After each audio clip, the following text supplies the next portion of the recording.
Good morning and welcome to Julie Talks Money from the studios of KCAA Radio, 1050 AM. This is a very special day. I'm going to be doing actually 2 hours today, and I'm super excited to have as a guest in my show, Rudy Kusuma. And we're going to be talking a lot about the real estate office of the future, talking about kind of the evolution of it and how it's been going and where we see it headed. So it's going to be a two-parter, and I hope you'll stay with us for the whole time because it's going to be really exciting. But first, as I've said before, this is kind of home to the California lifestyle, Southern California lifestyle. And what we have is the goal is that you can enjoy the lifestyle that you want, wherever it is that you live, and find a way to fund it through lots of different things, with passive income and other things and money.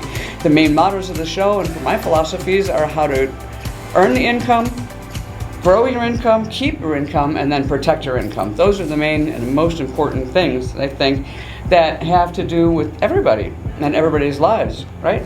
I also had mentioned last week or 2 weeks ago that I've been giving myself a challenge to live on cash and not use credit cards, not use debit cards, and not use anything except cash to make any purchases, and it's really, really darn hard, I'm here to tell you. To try and do something like that is such a challenge because every place you go wants you to use a debit card or anything that you have on your phone, right? Everything is popping up. It's now an advertisement. If you're looking at YouTube, boom, there's an ad. And if you have something in email, there's going to be Groupons and a great deal. And here's this. and everything is buy now, buy this, buy that, buy that. Oh, but you have to have a credit card to do that, or you have to have a debit card. Not only that, but you also seem to not be able to pay any bills these days without a credit card or a debit card or something online that is linked to a bank. The banks are really starting to control way more of our finances, and it's shocking that you really can't hardly pay cash for something. Oh, how about your phone? Can you just swipe it with your phone? Can you do this stuff with your Google Wallet or your iPhone, whatever that app is? I don't know. I'll find out from somebody. We can do everything. It is interconnected. We know if you go on email, you want to log in, well, you have to double check it because they're going to do a verification on your phone. Everything is connected and almost instantly, which in its own way is kind of scary stuff, but that is the way of the world. I can go on a rant, and I might later in the show, about banks and something else in the fees, but first I'm going to tell you the tidbits, because I always like to have some tidbits here in the show that are some things that are maybe a little lighthearted and fun and having to do maybe with money as well. And the first thing I want to tell you is that reports have been that online shopping in bed is on the rise. Nighttime online shopping has increased by nearly 25% in the past year. Data shows that the amount of money spent between midnight and 6 a.m. in 2008 compared with 2018 versus 2017 has vastly increased. So that means a lot more people are on their computer or on their phone or on whatever device they're on these days. Could be a tablet, laying in bed or doing night owl things, but they're buying, they're shopping, and again making us all vulnerable to that little thing that's in our hands and whatever ad pops up on that. That is one of the other things. Now, Kanye West has recently purchased a $14 million property in Los Angeles. That's where they're going to be shooting Keeping Up with the Kardashians. Now, $14 million for Kanye seems like a pretty low-end property. I don't know, maybe Rudy will discuss that a little bit. But that is going to be the scene of a lot of the stuff with the Kardashians. One of the things that also has been said is never lend money to family. Well, between the two Kardashians, they've got a lot of money. They probably don't have to worry about that. But the biggest cause of marital fighting is money. Not much of a surprise there, right? So if you and your spouse fight over money, what makes you think that lending money to a family member will have a happy ending? Doesn't matter if it's a sister or a father or a brother or an uncle or a nephew, something. Basically, it won't have a happy ending. According to a poll, 43% of readers who lent to family or friends were not paid back in full, ever. And 27% never even got a dime back. My uncle was very fond of saying, never lend money to anybody that you can't afford to lose. And I think that that's just really a very, very good policy that everybody should have.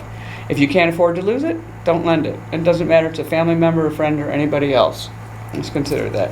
So I'm going to go back just quickly to the Kardashians. We've talked a little bit about school and the cost of tuition, and of course that's going up. Definitely been in the news this week with some of the other stuff having to do with the Varsity Blues scandal, that sort of thing. A lot of people are wondering, again, how is Kim Kardashian going to law school? As I said, she's studying to be a lawyer. Well, she's not really in law school. California is one of the very, very few states that you don't have to go to law school. And I bet you didn't know that, did you? You don't have to go to law school in order to become a lawyer in California if you find a qualified person who is a practicing lawyer that is willing to take you on and mentor you. Now you have to work for them for 1 year, and then you're eligible to take what's called the baby bar. It's not a bar exam, but it's a baby bar, and even law students in law school have to take that after the first year. And if they are able to pass that, and basically it says that they've got the aptitude or they've got some of the ability or smarts, that they've learned some things in the first year, then they are allowed to go on to study the law some more. Even in the law schools, you can wash out in that first year if you're not able to pass the baby bar, because then you may not even be able to go on to the second or the third year. So that's what Kim Kardashian is doing, and you can do that too. And it doesn't matter if you're 22, 25, 40, whatever. If you're able to find an attorney who's willing to do that, you can basically save a heck of a lot of money, maybe shortcut the process, but not by much because you still have to study a lot, but certainly save on the $60,000 or $100,000 in debt you can get into with law school. Also, for those people, like myself many, many years ago, who really thought about going to med school and tried to do that or wanted to do that in undergraduate school, there's a tremendous amount of competition. We all know that, right? And you need to either major in science, biology, chemistry, something like that, and you're up against hundreds of people in your class who are also going for the same thing. Well, guess what? You don't have to do that. You don't have to go and beat your head against a wall for 4 years in pre-med at a regular school. You can graduate in art history. You can graduate with a degree in, I don't know, not veterinary science, in English or poli-sci, whatever it might be. And let's say a couple years later you decide maybe you want to go to law school after all. Well, you can actually find schools that will allow you to go for 1 year, just 1 year, and you get all your sciences in, get all the physiology, anatomy, biology, chemistry for just 1 year, no matter what your undergrad degree was, and that will qualify you to have enough of the sciences to get into med school. Assuming, of course, that you can get a good enough score on the MCAT, or the MedCat. I'm just saying, there's always more than one way to skin a cat, right? If you're doing something, whether it's education, do it legally. I always want you to do it legally. But you don't necessarily always have to follow what society says are the rules or what you think are the rules as far as college goes. And one of the things that we're talking about with real estate, we'll be talking about definitely in the next couple of hours, is there are a whole lot of other ways to do real estate besides what we've all been taught and think of as the traditional model of buying and selling real estate, because most of us will do that and use an agent as opposed to selling it by owner. So stick with us. We're going to be right back with Rudy Kusuma from Your Home Sold Guaranteed as my special guest, and I'm excited to talk to him about it, learn more about real estate. Stick with us. Welcome back to Julie Talks Money. I am Julie Falen, your host, and if you have some questions or you have some concerns or other ideas that you want us to talk about on the show, please call at 951-327-8108. That's 951-327-8108. 951-327-8108. And that's not going to get you a call here into the studio. I'm just asking for your ideas and comments, but I definitely would love to hear from you. Or you can always email me at julietalksmoney@gmail.com. As I mentioned before, I'm super happy to have in the studio somebody who is not, of course, just somebody who is working with me and sponsor, but also somebody that I am beginning to call a friend, and I really, really admire because he's got a really interesting I would say even fascinating sort of way of looking and a visionary outlook for real estate and the real estate office of the future. And that's why we're dedicating a couple hours, and we're going to be doing this series for the next couple of weeks as well, because there's so much to cover. Rudy Kusuma, who is now the owner of Your Home Sold Guaranteed, has come back to join me in the office. Hi, Rudy. Thanks again for coming back. Hi, Julie. It's a pleasure to be here. Thank you.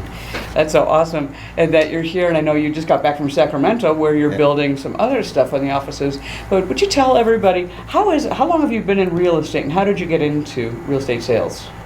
Well, I got my license 2007, and initially when I got started, Julie, I was a door-to-door salesman. I was selling promotional items. I read a book called Rich Dad, Poor Dad, and in that book, Robert Kiyosaki said the number one skill in life, if you don't be successful in life, the number one skill in life is you need to learn how to sell. Sales, absolutely. Right? So I grew up in a family that my mom, my dad is an employee's mindset. Nobody talk about money. The topics of money is taboo. So I'm not surrounded growing up in my family. No one that I know of owned like a business. Nobody talk about money. So the first exposure to sales, business, and money was in that book, Rich Dad, Poor Dad. Is that, if you might be asking, is that a cultural thing because you're not native born American, right? You're from Indonesia. Yes, I was born and raised in Indonesia. In high school, both my mom and my dad, they work for a company. My dad is a high-paid employee, work for an electronic company. My mom is an office assistant all their life. Right. So when I first read the book Rich Dad Poor Dad, it's talk about the number one skill in life, it's sales, and I never been anything in sales. So first thing I did, I just start selling door to door. That's a challenge. Promotional items. I never grab anything, right? So promotional items, I start selling door to door, and one of my customers was a real estate office. So in that office, that's when I start selling. The reason I like real estate offices back then is because if I get into a real estate office and selling my pens and my stationery, all my promotional items, I can speak to all the real estate agents because this seems like independent agents, right? So once the broker, an independent business yes. person. So once the manager allow me to speak to all their agents, basically now I get to speak to hundreds of potential customers at one time. So and then that's when the owner of the company back then, the broker, asked me to get my license. So 2 years later, I got my license 2007. So that's how I get into real estate. Oh, now did they make you do or allow you to do presentations to the whole group, standing in front of a room, or Yes. you just talk to individual agents? I do both. So sometimes I do a sales. So during their sales office meetings, that's when I do my presentation. So I was selling promotional products where real estate agents basically print their names on notepads, on pens and paper and stuff like that. Was that kind of scary, at first, getting up in front of a large group? Yes, but no, I mean, the reason I was doing it, I never worked for money. One of the teaching in that book that really stood out for me was you cannot work for money. The reason we are doing that, the reason I was doing that back then, Julie, is really trying to improve how to communicate with people.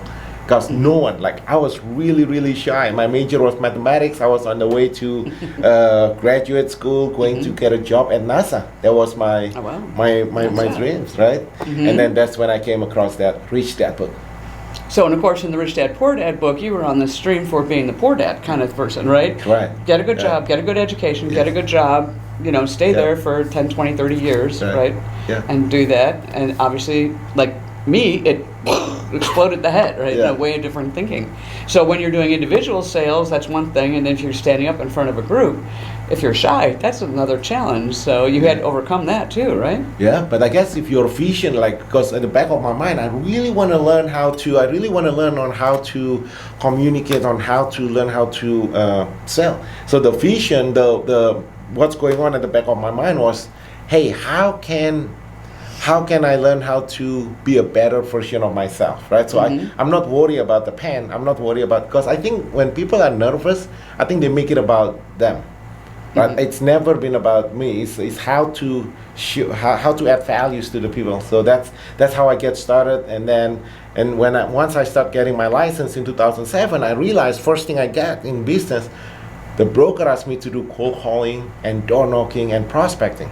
Yeah, that's how almost everybody starts, right? Yes, and remember 2007, the real estate office, about 200 real estate agents. At the end, when I first get my license, Julie, only 5 agents left. Everybody quit the business. Market started to change. Well, that was near the crash, right? Or right before the crash. Yes, right. So October, December 2007, most people quit. So first thing I did was cold calling, prospecting, door knocking, and that's when I realized that there's a problem in real estate industry. Most real estate agents, they spend 70-80% of their time looking for customers. And then as compared to a traditional business, when I was doing any type of sales prior to getting my license, I realized that in any business, each individual person has a specific role in the transaction.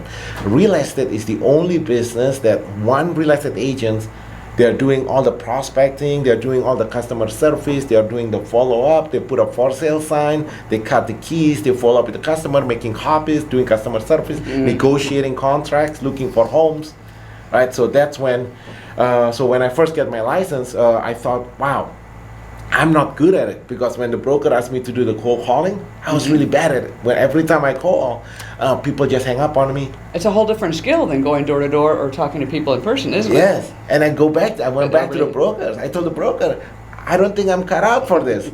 And so the broker told me, well, maybe cold calling is not for you. Maybe you should try door knocking. So I went to door knocking. I told the broker, it's the same thing. These people are angry. People who don't know what that is. What is door knocking? Because, we have a whole lot of people who've never bought or sold a house, never talked to an agent, and they may not know what door knocking is. Yeah, so in real estate sales, the industry always asks the real estate agents to look for customers. So one way to look for customers is going to random house and start door knocking, looking, like prospecting walking through a for neighborhood, business. knocking at every single door. Yes, and basically, to me, it's bothering That's a people. lot. Right, like you are interrupting people. So in business, in marketing, like you are interrupting the clients. You're interrupting the prospect, asking prospects thinking of whether they're thinking of buying and selling a home. And again, people was just mad at me. Right? Every time I call or every time I door knock, people were just angry, because which I understand. If I'm in their shoes, I would have probably do the same thing. It's a whole different world than the 60s and the 70s and 80s. Right now, people don't want you to come to their door. They don't want to answer their door. Yeah. People are afraid. People are just thinking that they're going to be sold something. So I think, because I had to do that before when I got my mortgage license, and it's not fun to have people either tell you to go away or not answer the door. I guess it's a you must different have had to do personality. a whole lot of that, walking neighborhoods. Yeah, like maybe it's different personality. I know some people are successful at it. It just wasn't for me. Right? So I went back to the broker. I said, there gotta be a better way. How many doors did you have to knock on before you even got somebody to talk to you or listen to, much less list their house with you? And dog chase after you. Right, I dog chase after me. Oh my gosh, yeah. Yeah, because when you door knock, some people were just angry and they just let the dogs out. And I still remember, it's one of the houses in San Gabriel or in Monterey Park. I was knock on the door and the guy was just upset with me, and they just let the dog out. I have to run to God. And that's when I went back to the broker. There gotta be a better way, right? Yeah. And there gotta be a better way to do this. And what did he say? He said, no, this is it. This is the way it's done. Yeah, this is it. Now, you were with a major broker, I'm assuming, at that time? Yes, you don't have to say who it was, but I'm assuming. Yes, I was with a big franchise company shut down right after a couple of months. Then I have to move to a different, another big box, and that's another issue, right? So all these big box franchise who claim to have a system, well, if that's true, then every single agent in that company is doing well. But like you said, the one you went to had 200 agents to start with, right? Yes. But they ended up with 5. I've been to several others, I've seen others, and they have 200 or 120, and they say that's great, and all of them, they'd like you to believe, are succeeding, if not thriving. But that's not the truth, right? That's not the truth. And according to the National Association of Realtors, no matter which brand you are with, only less than 1% of real estate agents are bringing home 100,000 in annual income. Less than 0.5%, netting over 250,000. So the success rate is so small. The failure rate is so high. 70-80% of real estate agents quit within the first couple of years in the business. Well, they have to spend a whole lot too, don't they, to start out being a real estate agent? I mean, I've heard that it's very expensive just to even get going, not just getting your license, but joining a board, finding a broker. Yes. And those marketing. are all the struggle at the beginning, right? I still remember first I get my license, not only I have to cold call and door knock, I remember the broker gave me, you have to buy this, you have to buy that, you have to pay an ad for that, you have to pay an ad here, you have to pay an ad there. I was like, before I knew it, I'm spending thousands of dollars, and I was trying to figure out, how am I going to survive? I'm trying to figure out, I'm trying to make money here, right? And then the first thing I did, I already spent thousands of dollars. And so that's the challenge within the first couple of months in the business. Yeah, that is quite a challenge. And I think a whole lot of people romanticize maybe real estate, and they see a lot of people who are top producers and they're making a whole lot of money, and they're like, well, I want to do that too. Definitely we know that a lot of people left after the crash, but before that, when there was the run up in the prices, I think that the number of people going to get a license increased like 200% or something ridiculous. Everybody's like, oh, this is easy, I'm going to go ahead and make money. Yep. But the reality is real different, isn't it? Yes, we talk about the traditional industry norms and standards. So the industry norms and standards, they convince real estate agents that that's the normal way to do. So when real estate agents run an ad, what I realize is that most of the ads talking about how good the agents are. I'm the number one. We are the biggest. Right, but there is no benefits from the consumer. So later on, Julie, when I learned about marketing, I realized that in order to be successful, we need to focus on the clients. And we'll talk about more of that when we come back. Yes. We're going to take a little break right now. This is Julie Talks Money. I'm here with Rudy Kusuma. We'll be right back. And we are back with Julie Talks Money. I'm your host, Julie Falen, and this is a show about money and real estate and investing and how to keep your money, grow your money, protect your money, and a lot of different things that you can do in order to earn more money. My guest today is Rudy Kusuma, and he is the founder of Your Home Sold Guaranteed. And we're talking about his story and what he did since the time he got his real estate license in 2007. And after coming to America before that, not too long before that. So when we left, we were talking about how the broker that you worked for in that office had closed, and then you went to another broker, and then we had the crash, the stuff and all the foreclosures, and people were not necessarily selling houses, they were losing them to the bank, and the banks were selling, so a lot of people left the real estate agency business. So when did you find an uptick? When did the market start to improve, and what were you doing at that point? So my first transaction, Julie, was a short sale. So that's this is back in 2007. That was my first transaction. It's a short sale. And accidentally, I stumbled upon the idea of hosting an untraditional open house. The traditional open house is where the real estate agents open the house for hours and passively waiting for the buyers to come in. So back in 2007, I stumbled upon this untraditional open house where I opened the house for a very short period of time, and literally hundreds of people waiting in line in front of the house. And how did you market for that? Because most people, the open houses, they put something in the newspaper. Back then we had the newspapers, right? Yes. And stuff, you'd market in the newspaper and you put out the advertisements, or you had little signs on the street corners. Yes. How did you end up getting more than 10 people just happening to walk through or looking for the house struggle? Then you ended up with lots more. Yes. So 2007, right after I read the book Rich Dad Poor Dad, every Friday, Saturday, Sunday, at least 3 times a week, I was hosting the Cash Flow Club. So the Cash Flow Club is where people come. So I use a website called meetup.com and Craigslist, where I advertise the Cash Flow Club, where people come. These are people, investors who's looking to buy deals, basically based on the Rich Dad principles. And that was the game that he invented or created, right? Cash Flow 101. Cash Flow game is a board game based on the Rich Dad Poor Dad book. So people come to my office on Friday, Saturday, and Sunday, and we play a 2-3 hours game, the Cash Flow game. This is back in 2007. I have no customers, I have nothing. And so we're just hosting the game. So when people come, at the end of the 2-3 hours game, I always ask the question, hey, is there anyone who's thinking of doing exactly this in real life? And every time I do this, I always pick up between 5 to 10 new clients, new customers, new investors who's looking to buy deals. So I do that 3-4 times a week. And then every time we do this untraditional open house, that's when I bring in all the people that from the Cash Flow Club. I'm inviting them for a very short period of time.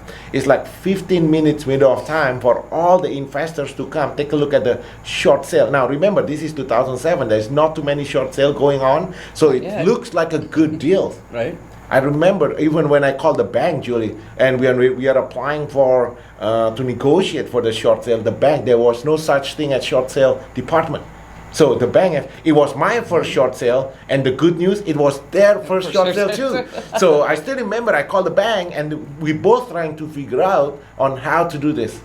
A harbinger of things to come, right? Yeah, there was no short sale department. I think I was talking to some loss mitigation or customers collection department Collection. who Yeah, they didn't somehow even have connect. loss mitigation. Yes, there is no departments such then. thing as loss mitigation department. So then they connect me to your manager. So we try to figure it out, and that's when I bring in all the investors from the cash flow game to this. So it was a 800,000 home for sale at 400,000, subject to the short sale approval. So it looks like a good deal. It's like 400,000 on an 800,000 neighborhoods. And that's how we have multiple offers, a lot of buyers coming in every time we host this untraditional open house. That's great. And for a lot of people who don't know this, I've actually known Rudy since I think 2010 or so. That is exactly how I met you, how we met each other, was at your cash flow game. I think you were holding it in Pasadena, and I went not just once, but I think half a dozen times anyway, and really liked what you were doing. It was not quite an investment club, but it was sort of like an investment club. Played the game, definitely talked with other investors. Yeah. So it's not like we've only known each other for a year. I've really watched and followed your track, you know? Yeah, really it was. interesting in it. And that's interesting. And that was kind of when email was just really catching on in a big way. It's not, I mean, people have been emailing, but as far as notifying people of the open houses, we were doing a lot more emailing back then, right? Yep, and that was all new. But I didn't really do email, Julie, even back then. I really believe on meeting people with the clients face to face, and then booking that appointment. So from the investors club, those are the. So for the first time, I accidentally stumbled upon what Dan Kennedy called reverse prospecting, where the clients actually come at least 3-4 times a week to play the cash flow game, and they, instead of me prospecting and chasing people, they chase us. So that was by accident through the cash flow game. So 3 times a week, I pick up about 20 clients. So then that's the first idea of having a team system, because remember, this is 2007, 2008, Julie, and majority of real estate agents, they are quitting the business. Right, exactly. And I was like a new agent, and we have an overflow of business, right? We have an overflow of business coming in. And so I was looking at the other real estate agents who's sitting next to my office in that Kohler Banker office back then, and I look at her. They seem like they have nothing to do. So I approached that real estate agent and asked, "Hey, I have an overflow of business. Would you be interested if I book these appointments for you?" And then we split 50-50 the income. And everybody say, "Yes, I have nothing to do." Of course they would. Yeah, so that's kind and of they're not having to work that hard, right? yeah. So that's kind of how the team model kind of started. Started. Okay. How did you expand upon that then, and make it much more your own? Because, you know, obviously we know about splitting. You know, people want to do that, and you usually have a buying agent, listing agent, you know, Yeah. 2 different people. But the main thing is you have to have buyers, right? If you're going to have a property, and I don't care if it's a foreclosure, short sale, or anything Yes. else. So back then, 2007, 2008, so all the investors that come in is from the cash flow game, from the cash flow club, and then the real estate agent in my team was every day showing homes. And remember, this is 2007, 2008, every real estate agent was being taught to email homes. Everybody like email Oh, homes. and they get a website. Get a website with an IDX and to email homes. So for the first time, we are telling the real estate agents in my team that no, we gotta show homes. So that's when we bring people to the untraditional open house. We bring the buyers to an untraditional open house where we have multiple offers within a very short period of time. This is until today. We are expanding the same model. So today, fast forward today, 2019. Today, we never do the traditional open house where the owner of the house out of their home for like 4 or 5 hours, right? So the way we set up our open house now, we call it the untraditional open house, where in a very short period of time, we bring in all the buyers coming in all at the same time, creating multiple offers in 15 minutes window of time. That's pretty amazing. Now, you have been with RE/MAX for several years. You had a RE/MAX franchise, and you are, I think, right now the number 1 in California, right? In the last 6 months. And before that, you were number 5 nationwide and number 10 worldwide, I believe it was, Yes. right? Which is a fantastic accomplishment, starting from only 2007. When did you get your broker's license and become a broker? Probably about 6-7 years ago. Is that when you started with this whole concept of the teams and the building and changing how things were done with people working together, agents working together? The broker license, I got the broker license for a different reason. I think it's because of the tax. Oh. Yeah, so as a 1090, as a salesperson on the 1099, so we got broker license to set up our corporation, so we can save money on tax. Because as a self-employed, we get hit with the federal income tax, the state income tax, as well as the self-employment income tax. But going back to the team model, back in 2000, so the whole team system started as a simple model where every month I have 20 investors coming in, play cash flow game, and they're looking for deals. And then I approach the other real estate agents who basically have nothing to do, and we start splitting when we are talking about, hey, I cannot be in 2-3 different places at the same time, so you go show the homes, and then I can go to show homes in different places. So that's how originally it started, and then as it evolves, then we become more structured.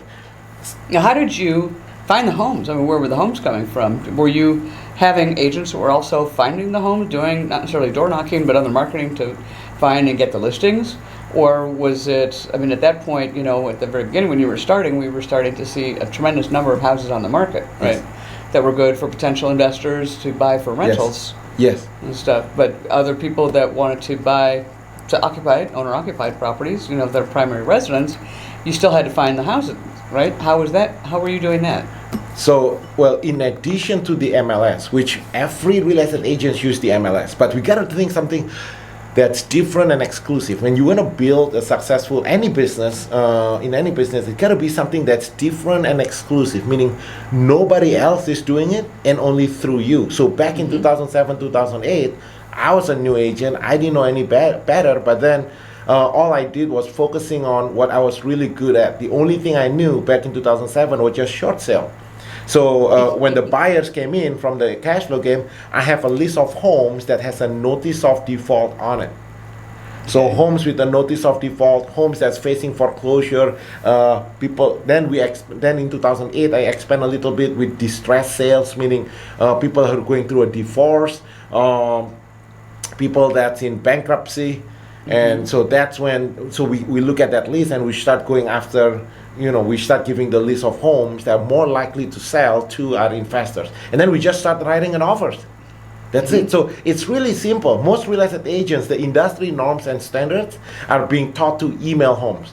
All we did back then and till today, we are just showing homes that match the buyer's criteria, homes that they cannot see online, and just start writing an offers. And that's really pretty amazing, and that's a very, very strong model. You don't hear about other people doing that very much. We are going to take another little break, and we're going to talk a little bit more about that when we come back and talk about the buying and how you've gotten into what you're doing today.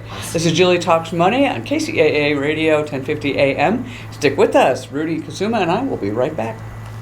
Welcome back. This is Julie Talks Money, and I'm your host, Julie Falen, and here in KCAA 1050 AM Radio, part of the CNBC Financial News Network and the NBC affiliate, and I'm here with Rudy Kusuma from Your Home Sold Guaranteed. We're talking about the Office of the Future for Real Estate Agents and how he started it, what his history has been. When we left, we were talking about how you got a whole bunch of buyers and sellers, and this is kind of during the crash. What made you decide to change the model completely? I mean, it sounds like you did, and started, even though you didn't know you were starting at that time, the Office of the Future. Yeah, and it started with a pain, Julie. It started with a pain, not just me personally, but as an industry. As a new agent, and you know my story in 2007, I did everything that they asked me to do. But then there was no results. I still remember working 7 days a week, 20 hours a day, and I remember I just got married, so I was my first son, and I remember I was in a hospital, and when my first son born, Julie, I wasn't even there. I actually have to show homes. And when my second son born, I still remember, because when my second son born, the real estate agents, the buyer's agent called me on my listing because he couldn't open the lockbox. So my first and second son, they both born at UCLA, and I was in UCLA waiting for my wife when the agents called. So I actually have to drove all the way from UCLA hospital in Santa Monica all the way back to San Gabriel to open a lockbox because the agent couldn't open the lockbox. I bet your wife was not very happy with you. You know, my wife is very supportive because my wife told me, hey, you gotta go, you gotta do what you gotta do. Because remember, we both are we trying to make money. This is 2007. We just get married, right? We are trying to put things together. And so I told my wife, I said, hey, I want to be here. My wife said, no, you gotta sell the home. We got kids to support. Yeah, like who's gonna pay for these bills, right? So the whole idea of the real estate office of the future, it started with a pain. When I say with a pain, I'm talking about how can it be? If I was lazy, Julie, that was a different story, right? I did everything that the industry asked me to do. They asked me to do the cold calling, the prospecting, the door knocking, the everything the broker asked me to do, I did it. And I worked 7 days a week, 20 hours a day, and there was no result. So that's when it gets me thinking there gotta be a better way, right? Because how can somebody who works 7 days a week, 20 hours a day, have challenge? In fact, I actually have to send my second baby when it was, of course, my wife was working full time in doing some customer service job, and so and I was showing home 7 days a week. Right, so when my second baby is born, and my parents, they are both not here. We grew up, my parents in Indonesia. That's when I was born, and so I have to send my second son back home to Indonesia. So my family take care of it. Right, so when we talk about this idea of changing the industry, it's not like one day I wake up and hey, let's just change. No, it's because it's out of necessity. Right, I was trying. Like you started at the beginning, you know that. Yes. So many agents fail because they don't realize how much work they have to do, and they have to put in all that kind of work, and a lot of people are just not cut out for that. Or that motivated. So it's by accident. I was looking for a better way and accidentally stumbled upon the cash flow game that people come. I was like, wow, I think there is a better way. So you grew from there, from the cash flow game, because you've got the buyers now, you've got people interested in investment property, you've got properties, and you've got agents working together. How did that all come together to form a company, and what vision did you take from that, or take forward with that? Yeah, so slowly as the team continued to grow, I was with Coldwell Banker. This is 2008, 2009. And I was looking, there gotta be a better way. And I remember came across a book called The Millionaires Real Estate Agents. By Gary Keller, the founders of KW. I thought that's genius.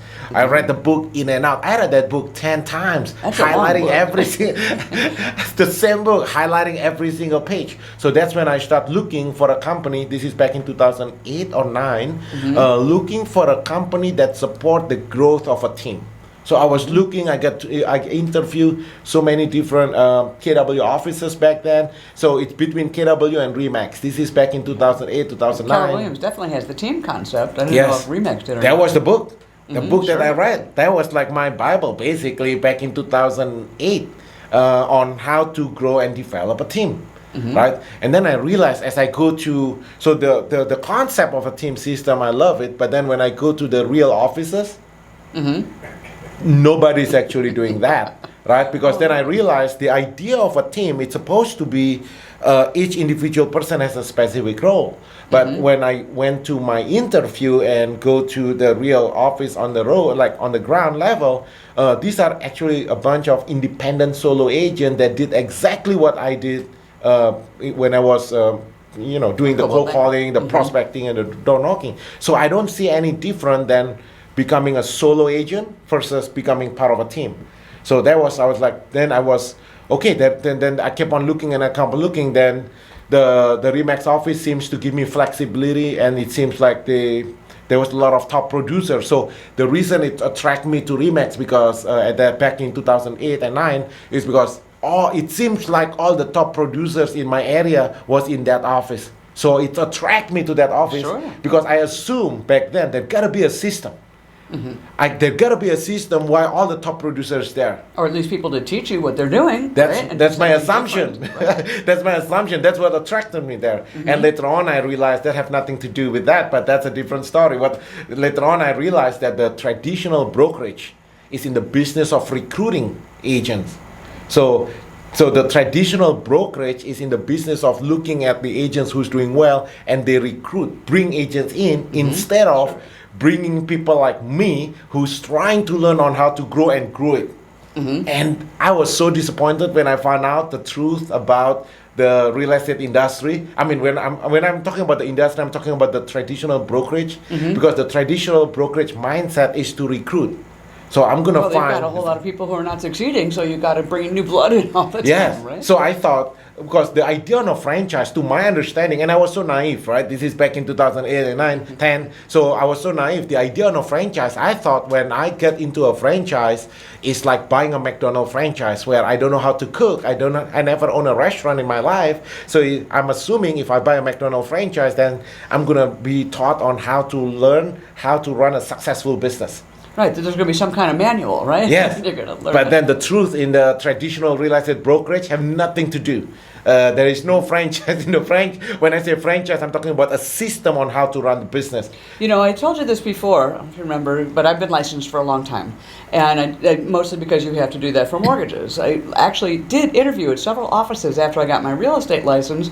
And you hear all these people say, well, come with you, we'll train you, we'll teach you. And then you find out from all the other agents you talk to that you get to the brokerage and then they say, oh, well, we're not going to tell you anything until you bring us a deal. Bring us a deal, potential sale, and then we'll maybe walk you through paperwork, or maybe we'll have somebody else tell you how to do it. But there was absolutely no training, just like you were saying. Correct. No training, it's just kind of like recruiting to bring the people in and then say, you know, find something for us and then we'll tell you how to do it. Yes. Which is totally backwards and different from how I thought it was going to be. Right. Exactly like your experience. Yes. And the training is more like motivational.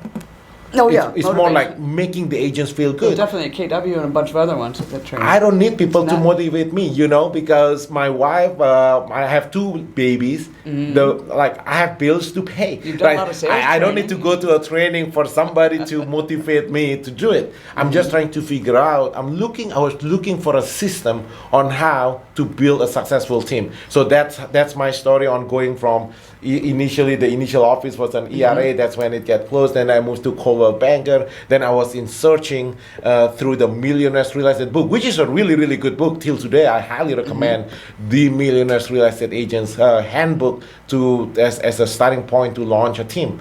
And then I was going through all the interview process with all the KW office and RE/MAX. Then I ended up with RE/MAX. Okay, and with that thing too, it sounds like when you've told me that you wanted to change things a little bit so that other agents did not have to work 24 hours a day or 20 hours a day, 7 days a week, and you wanted to have a little bit different value system for your company. Yes, right? yes. Zig Ziglar is the one who said, back in 2001, when I first get into this personal development, Zig Ziglar was my first mentor, and I remember he said that if you want to be successful, you gotta help. You can have anything in life if you have enough people to get what they want, right? So once we get what they want, then you'll get what you want. Right. So that's the concept behind the team model. In order for you to be successful, you have to help other team members to be the only way. If you want to build a team, and if your perception, if you have the mindset of a traditional brokerage of taking, that's what recruiting is, you are taking other people's production, then you're not going to be successful. The only way to be successful is you got to help the other team members to grow. And that's basically what we do here, what we call now the Real Estate Office of the Future. We bring in people coming into our system, then no matter who they are, as long as they are coachable, and that's the keyword. It's not that easy looking for people who are coachable in real estate industry, but as long as you are coachable, then the success is guaranteed. Especially if they've come from another brokerage and they do it a whole different way. Yes. You want to teach them and coach them in a whole new way of doing things. Yes, right? because I was in that shoes. But your vision is to make everybody successful and to actually work with them as opposed to throwing them out and saying, do it yourself, right? Yes, because it's all connected, right? Because later on I realized, Julie, I wasn't the only one. I wasn't the only one that's working 7 days a week, 20 hours a day. My situation, my story was my wife with my two sons. Many real estate agents are facing in the same dilemma. They're working hard. The one that's lazy, we are not talking about it. I'm talking about the one that's doing what the industry norms and standards ask them to do. Those guys I want to help. And the reason, because I still remember I was in their shoes, and and I think the way we set it up now, it's almost impossible for you to fail, because the way we set up our team model now is that each individual person has a specific role. We have one. So when we talk about our team values, our core values here, we call it the second mile service. One of our core values, we have 5 core values, but one of them, we call it the second mile service, is this: the industry norms and standards. They believe, for example, emailing homes. Emailing homes to the buyers, that the buyers already seen the homes online. There is no value in that transaction. True. As technology becoming more and more advanced, and if all you do, you are emailing homes and the buyers already seen the homes online, like what's the use in that transaction? Well, also people that drive by property, they see a for sale sign on it, then they call somebody that they think is their agent and say, hey, I just saw this house, and I'm interested in it. What can you tell me? They've already done some of the work too. Yes. They found the house, right? Yes, as technology becoming more advanced, we don't need real estate agents to email homes that you can see online. So here in our company, we teach the real estate agents to, in addition to homes that the buyers can see online, we show homes every day, homes that they cannot see online, including for sale by owners, bank foreclosure, new home, new constructions. Now you did that as a RE/MAX broker, and you really built it up a lot from that, right? RE/MAX. Been doing that for the past 5 years, and our team has been ranked as we sold about 500-600 transactions in a year. But what's cool about it, there is not a single real estate agent in our company did any type of prospecting or cold calling, door knocking. No one, zero. That is really amazing. And actually, we're going to get into that a lot more in our second hour when we go into part 2 of the Real Estate Office of the Future. Stay tuned. I'm with Rudy Kusuma. This is a really fascinating subject to me as a real estate professional. I've seen so many different people come and go, models come and go, and to think that somebody really doesn't have to do a ton of that work that has been considered to be the main thing that an agent has to do, which, let's face it, is marketing, right? And marketing is very expensive, and it can be, agents have to do that. We're going to get into that because I think that really is the key to how you are different. And I think people are going to be really interested to hear about that and how it is that you're doing things, and also what you're doing both in the state of California and maybe expanding. This is Julie Talks Money, and we are wrapping up our first hour. Stay tuned with us. We're going to be here for a second hour with our very special guest, Rudy Kusuma, your home sold guaranteed. You're listening to KCAA 1050 AM.